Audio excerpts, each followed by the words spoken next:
According to the 2015 U.S. Transgender Survey, 33% of respondents who had seen a healthcare provider in the past year reported at least one negative experience related to being transgender, including verbal and physical harassment, being refused treatment, or having to teach their healthcare provider about their care. 23% of respondents did not seek needed care for fear of being mistreated as a transgender person. These statistics demonstrate the importance of creating a gender-affirming healthcare environment, and family nurse practitioners in the primary care setting have an important role in providing affirming care for the trans and gender nonconforming community. This past weekend, I attended the Someone Cares National Trans Health Conference in Atlanta, Georgia, which brought together practitioners and stakeholders from all over the country to talk about the unique needs and challenges of the transgender and gender nonconforming community. I wanted to find out what those attending the conference knew about the role of nurse practitioners. I know that nurse practitioners have a lot of abilities that people might not know about. Like they can write prescriptions, they can provide primary care, reproductive health care, and they can have their own practices as well. This nurse practitioner in our neighborhood who works with trans people and is competent, we had an appointment on the books like a week later.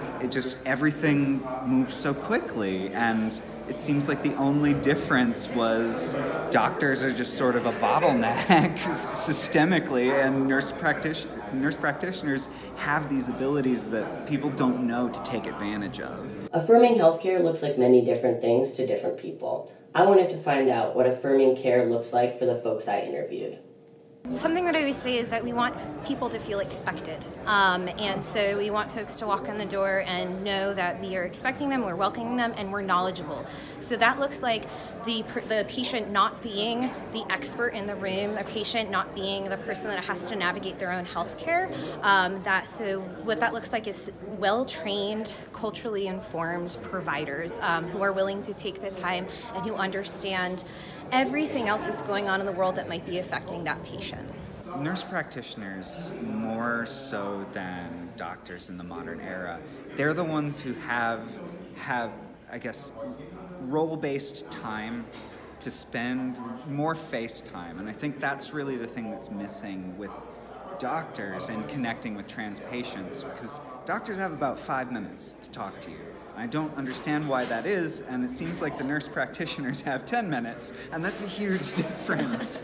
So if you can talk to someone about your identity and some of the nuances for 10 minutes versus 5, that's a world of difference. It could be the difference between complete pervasive discomfort and actually feeling like you're understood.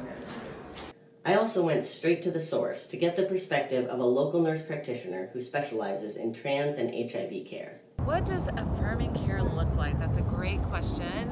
In my experience, it looks like people coming into my practice and knowing from the moment that they walk in the door that they're going to be safe and supported at my practice. So when they walk in, they see flyers and posters with people who look like them. They see indicators that we are a safe place, including gender-neutral bathrooms in the waiting room. Our staff is trained to know to use the names that people go by, as well as appropriate pronouns throughout the entire visit. I always talk to patients about how important it is that they realize that I'm going to meet them where they are.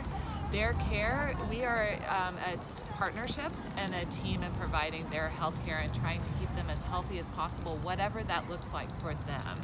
My experience at this conference was incredibly inspiring.